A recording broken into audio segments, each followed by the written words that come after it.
नमस्कार। जब से सभ्यता शुरू हुई है, इंसान खेती करता आ रहा है। खेती बाड़ी प्राचीन काल से चली आ रही है। कोई जानता भी है कि चावल का एक दाना तैयार होने में कितना समय लगता है? नहीं जानता। 120 दिन। 120 दिन तक जब एक किसान का पसीना उस धान के खेत की मिट्टी में बूंद बूंद मिलता है, तब जाकर अन्न पैदा होता है। और ये भी बता दूं कि हमारे देश में खाना बर्बाद नहीं किया जाता। अगर वही देश किसानों को बर्बाद होता देखता रहे तो फिर हम किसके पास जाएंगे? खाना खिलाने वाले से कहा जाता है अन्नदाता सुखी भवतु। ये अन्नदाता है कौन? खाना पकाने वाला या परोसने वाला नहीं है, अन्न उगाने वाला है।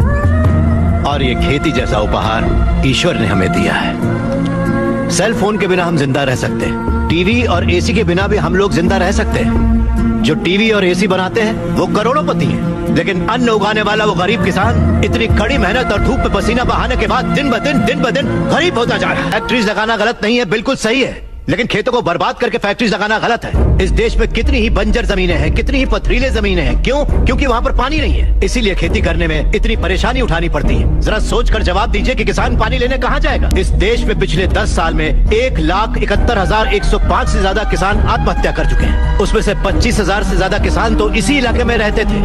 हर आधे घंटे में एक किसान आत्महत्या कर रहा है, ये जानते हैं क्या आप? लेकिन सच्चाई यही है, जहाँ मौत इतनी सस्ती है वो देश कभी आगे नहीं बढ़ेगा सर। तकरीबन 10 लाख से ज्यादा किसान अपना पेट पालने के लिए गांव छोड़कर शहर में मजदूरी करने आ जाता है। जो हमारे देश की रीढ़ की हड्डी है वो बिल्डिंगों में चौकीदारी करता है। जो किसान हमारा भगवान है, अन्नदाता कहलाता है, वही मंदिरों के सामने भीख मांगता फिर रहा है। वादों पर मत जाइए, जमीन पर आ जाइए। एक कॉर्पोरेट में काम करने वाला हजारों करोड़ का उधार लेकर विदेश भाग गया और वहाँ बैठकर विदेशी शराब पी रहा है। सिर्फ 5 या 10 हजार उधार लेने वाला किसान जहर पीकर अपनी जमीन पर जान दे रहा है। इन कॉर्पोरेट्स की काली करतूतों की वजह से हमारी हरियाली जली जा रही है। खेत सींचने वाली नदियां फैक्ट्री से निकलने वाले गंदे पानी से जहरीली होती जा रही हैं। ये मल्टीनेशनल कंपनीज की मशीनें हमारी खेती वाली जमीन पर कब्जा करके उन्हें खत्म करती जा रही हैं।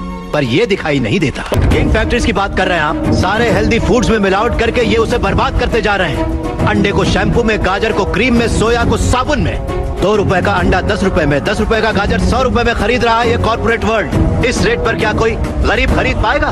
फिर भी ये पैसा किसान या गरीब तक कभी नहीं पहुंच पाता, क्योंकि बिचौलिए ले जाते हैं। ये बिचौलिया धीरे धीरे और अमीर होता जाता है। अन्न पैदा करने वाला किसान गरीब से गरीब होता जाता है। पौष्टिक खाना न मिल पाने की वजह से गरीब बच्चे, गरीब बूढ़े बीमारी से मर रहे हैं सर। नौकरी कैसी भी हो हमारी बेहतरी के लिए होनी चाहिए, लेकिन हम उन फैक्ट्रियों के गुलाम बनकर अपनी जिंदगियां खराब कर रहे हैं। याद रखिए, खेती भी एक उद्योग है और किसान उद्योगी है, उसे अगर हमारे गांव की समस्याओं को आप लोगों ने नजरअंदाज किया तो एक न एक दिन हर गांव हमारे गांव जैसा ही बन जाएगा। समझ जाइए आप लोग।